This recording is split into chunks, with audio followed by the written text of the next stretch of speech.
안녕하십니까? 정신건강의학과 전문 이재창입니다. 혹시 인지라는 단어를 들어보셨나요? 생각, 아는 것 등의 단어가 떠오르셨을 법합니다. 오늘 저는 많은 분들께서 이미 알고 계시고 들어보셨지만 의학에서는 또 다른 의미를 부여한, 그리고 이걸 알면 본인의 어떤 어려움을 이해하기 좀 도움이 되는 인지라는 것에 대한 이야기를 드려보려 합니다.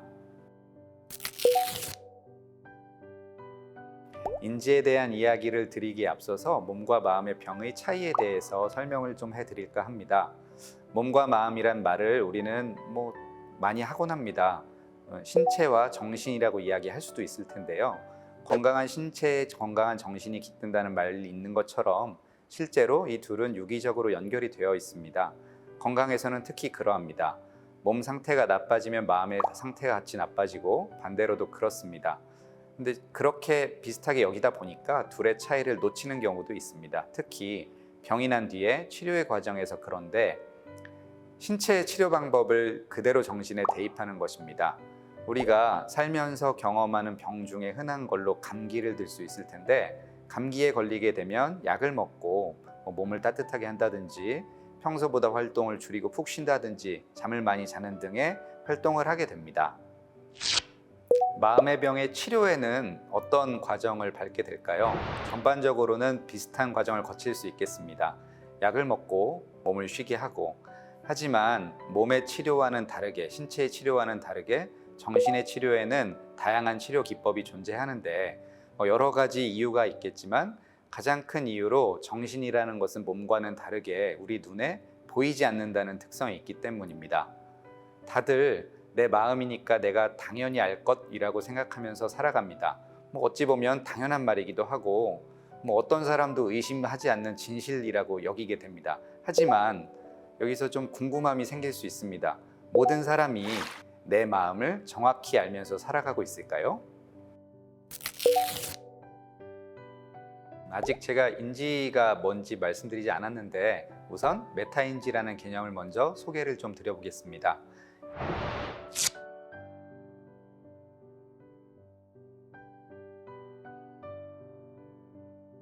EBS에서 다큐멘터리 프로를 방영한 적이 있습니다. 내용 중 흥미로운 실험이 있었는데요. 전국 모의고사에서 전국 석차가 0.1% 안에 들어가는 800명의 학생들과 평범한 학생들 700명을 비교해서 이 두 그룹 간에 어떠한 차이가 있는가를 확인해 보았습니다. 두 집단 사이에는 부모의 경제력이나 학력도 별반 다를 것이 없었고, 0.1%에 속하는 친구들이 IQ도 크게 높지 않았습니다. 이 조건들이 의미하는 거는, 말하려고 하는 거는 두 집단 모두 조건 자체는 아주 비슷했다라는 얘기를 하고 싶었던 겁니다. 이 프로그램에서는 환경적인 요건의 차이점을 넘어서 이 아이들의 성적이 어째서 차이가 발생했을까, 그 이유에 메타인지를 주목하고 실험을 했습니다. 여기서 메타인지란 말이 나오네요. 실험은 다음과 같았습니다. 서로 연관성이 없는 단어 25개를 하나당 3초씩 모두 75초 동안 보여주고는 얼마나 기억할 수 있는가를 검사할 것이라고 아이들한테 말하고서 실험을 진행합니다. 그런데 실제 이루어진 어떤 실험 내용은 아이들이 검사를 받기 전에 자신이 얼마나 기억해낼 수 있는가라고 묻고, 그 결과와 실제 기억해낸 단어의 숫자 값을 비교하는 것이었습니다. 재미난 결과가 나왔는데요. 0.1%의 학생들은 자신의 판단과 실제 기억해낸 숫자가 크게 다르지 않았고, 평범한 학생들은 이 두 값의 차가 훨씬 더 컸습니다. 더 유의미한 사실은 기억해낸 단어의 숫자가 이 두 그룹 간의 차이가 별로 크지 않았다는 점이었습니다. 즉, 기억력 자체보다는 자신이 기억력을 바라보는 눈에 있어서 0.1%의 학생들이 더 정확했다고 해석해 볼 수가 있습니다. 이는 달리 말하면 나에게 어떤 생각과 감정이 지나갔는지, 아니면 지금 하고 있는지를 객관적으로 확인하는 것을 의미합니다. 내가 몇 문제를 풀었는데 몇 개를 맞췄는지, 정확히 무엇을 아는지 모르는지를 아는 것입니다. 우리는 세상의 모든 경험을 나라는 매개체를 통해 이루어지게 되므로 우리 모두는 완전한 객관화를 하면서 살기란 어렵습니다. 그럴 수도 없고요. 하지만 내가 무슨 생각을 하고 있는지, 어떤 감정을 느꼈는지에 관심을 가지고 알아채는 것은 꽤나 도움이 되는 일입니다. 주변에 수험생 한둘쯤 없는 분들은 거의 없으실 테고, 특히 부모님이시라면 내 아이에게 공부를 잘하는 법을 가르치는 거에 대해서 관심이 있으실 겁니다. 하지만 나에 대해 안다는 것은 공부를 잘하는 것을 넘어서서 아픈 것을 다루는 데도 도움이 됩니다. 특히 마음의 병이 났을 때 더 그렇습니다. 다들 원효대사 해골물이라는 일화를 들어보셨을 겁니다. 신라시대 사람이었던 원효대사가 그때는 아마 대사는 아니고 평스님이셨겠죠. 당시 불교 선진국이었던 천축국으로 유학을 가던 도중에 밤이 늦어서 잠깐 머문 동굴에서 자다가 이제 목이 말라서 깼는데, 잠결에 머리맡에 놓인 바가지에 이제 물이 담겨 있어서 마시고 이제 기분 좋게 자고 일어났었다는 거죠. 아침에 밝은 데서 보니까 어젯밤에 바가지에 담긴 물이었다고 생각했던 것이 해골에 담긴 썩은 물이었다는 걸 확인을 하게 되었습니다. 그 순간에 같은 물을 마셨는데 밤에는 참 기분이 좋고 시원했는데 아침에는 토하고 난리가 났으니까 이게 무언가란 생각을 하셨고, 깨달음을 얻어서 그 길로 집으로 돌아가서 큰 스님이 되셨다는 이야기입니다. 이게 마음의 병과 무슨 연관이 있을까요? 이 일화를 통해서 제가 말씀드리고 싶은 것이 무엇일까요? 오랜 세월 동안 마음의 병을 치료하기 위한 노력이 있어 왔습니다.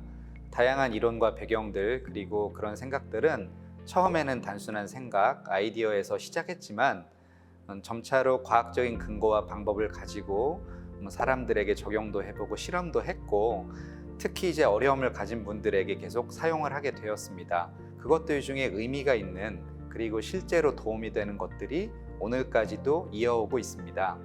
이런 병에 관심이 많은 사람들, 치료자나 연구자들 같은 경우에 오랜 기간 병을 앓았을 경우에 어찌 보면 당연하게 생각될 수도 있겠지만, 심지어 병의 초기에도 병이라고 부를 수 있는 정도의 어려움을 겪는 분들에게 자신의 평소의 생각, 감정 중에서 변화가, 특히 이제 건강할 때하고는 다르게 어려움이 생긴다는 걸 알아냈습니다. 이런 변화는 매우 조금씩 일어나기 때문에 나중에 많은 변화, 충분할 정도로 바뀌고 난 뒤에도 이런 변화가 조금씩 일어나서 자연스러워서 스스로는 자신이 달라졌다고 느끼지 못하는 경우가 있을 정도입니다.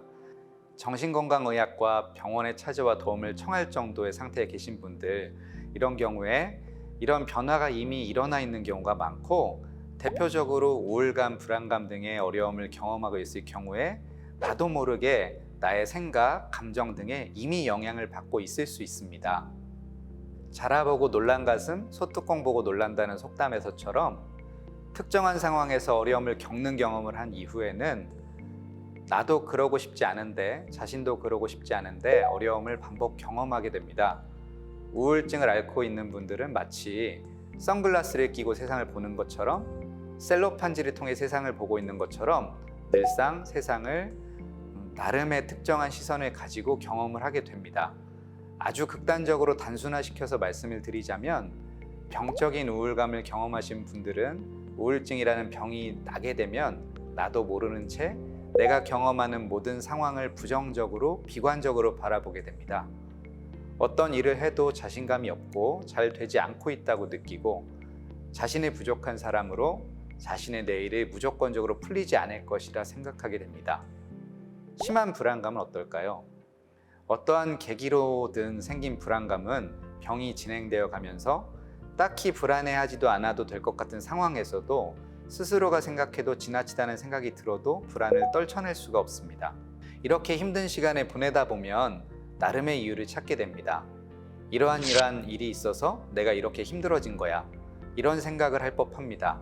나름 스스로도 답답하다 보면 자신의 불편한 이유를 찾게 되고, 대개는 나에게 주어진 특정한 상황과 그런 일이 벌어지고 나서의 자신의 변화를 연결하게 됩니다.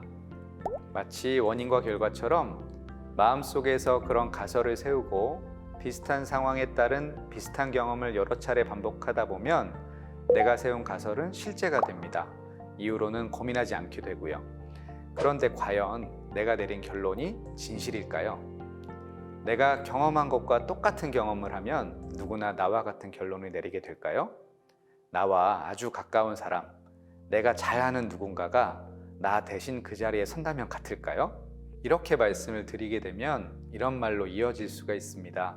걔는 형편이 나아서, 걔는 이미 쌓아둔 게 많아서 등등. 나와 다른 조건 때문에 반응이 다르다는 생각을 할 수가 있습니다. 여기서 한번 고민해 볼 수 있습니다. 어떤 것 때문에 우린 다른 결과를 보일까요? 혹시 어떻게 하면 다른 결과를 보일 수 있을까요? 이 과정을 들여다보는 것, 어떤 상황이 벌어졌을 때 나한테 어떠한 반응이 일어난다는 것, 그리고 이 사이에 잘은 모르겠지만 어떤 연결고리가 있다는 생각을 가지고 이를 밝히려는 노력을 계속했고 결국 다음과 같은 모델을 찾아낼 수가 있었습니다. 사건이라 함은 내가 겪은 모든 것을 의미할 수가 있습니다. 흔하게 육하 원칙에 맞춰서 생각을 해보실 수가 있는데요. 그 장면에는 누가, 언제, 어디서, 무엇을, 어떻게, 왜에 맞춰서 이렇게 따져보면은 그런 반응이 외부에서, 자극이 외부에서 오는 경우와 나의 마음속에서 올라오는 무언가가 그렇게 될 수가 있습니다. 이런 자극이 있을 때 우리는 반응을 하게 되는데요. 반응을 나누어 보면 생각과 감정, 그리고 이어지는 신체의 변화라고 할 수가 있습니다. 이 모든 반응은 순식간에 이루어지므로 관심을 가지고 집중해서 들여다보지 않으면 시간이 지나면서 잊혀지는 경우가 많고, 이미 살면서 여러 차례 경험했었던 일의 경우에는 어느 시점에서는 너무나 당연한 일이 되어서 별 생각 없이 지나가게 되는 게 일반적입니다. 이런 모델이 병이 났을 때는 어떻게 작동할까요? 아직 병이 나지 않은 때, 건강과 병 사이의 경계선일 때는 어떨까요? 앞에서 말씀드렸던 것처럼 병이라는 것은 나도 모르게 나의 어떤 인지 모델에 지속적인 영향을 줘서 초기에는 그럴지도 몰라였던 것이 시간이 지나면서는 내가 늘 그렇지 라는 생각으로 바뀌어 갑니다. 이런 과정을 살펴보는 과정을 인지라고 할 수 있고, 나의 생각을 알아채서 바꾸고 결국은 나의 행동에 이어지게까지 하는 치료를 정신과에서는 인지행동치료라고 부릅니다. 생각이 바뀌면 행동이 바뀌고, 행동이 바뀌면 습관이 바뀌고, 습관이 바뀌면 성품이 바뀌고, 성품이 바뀌면 운명이 바뀐다는 격언을 들어보셨을 것 같습니다. 이 말에서처럼 마음의 병, 정신의 병에서는 내가 살아가면서 느끼고 생각하는 것을 잘 살피고 나도 모르게 반복하고 있는 비틀린 생각, 나에게 도움이 되지 않는 생각을 알아채서 이를 교정하려고 시도하고, 이런 노력이 행동에까지 이르러서 꾸준하게 버티면서 연습을 해나가다 보면 이런 다양한 치료들이 합쳐져서 결국 자신의 어려움에서 벗어날 수 있게 됩니다. 어떤 운동을 시작하면서 처음부터 능숙하게 해내는 경우는 많지 않습니다. 그 종목이 어떻든지 간에 맨몸 운동, 중량 운동, 각종 구기 운동을 포함해서 다양한 종목을 시작하면서 처음부터 오랜 시간을 훈련해온 사람들과 비교해서 잘 되지 않는 것을 심하게 자책하지는 않을 것 같습니다. 마음의 단련도 마찬가지입니다. 다양한 마음을 훈련하는 방법, 특히 어려움을 해결하는 방법들이 있고, 특히 마음의 어려움이 생겼을 때 그런 훈련법들이 도움을 드릴 수가 있습니다. 올바른 훈련 방법을 전문가의 도움을 받아 배워서 익혀나가면서 충분한 시간 동안 해나간다면 나의 힘듦을 줄이는데 도움이 될 것입니다. 오늘은 인지라는 단어를 중심으로 관련한 내용을 설명드렸습니다. 어떠셨나요? 자세한 내용을 설명드리자면 몇 날 몇 밤을 새도 쉽게 끝나진 않을 내용입니다. 마음에 어려움이 생긴 분들 혹은 내 주변에 마음이 어려운 사람 있는 분들께서는 병으로 인한 변화로 인해서 세상을 살아가면서 다양한 경험을 할 때 생각, 감정 등이 이전 좋았던 때와 다를 수 있다는 것을 기억해 주시면 감사하겠습니다. 특히 이를 다루는 치료 기법이 있다는 것과 추후 관련한 도움을 청하실 수 있다는 점을 알아주시면 의미가 있는 시간이 되었을 것이라 생각됩니다.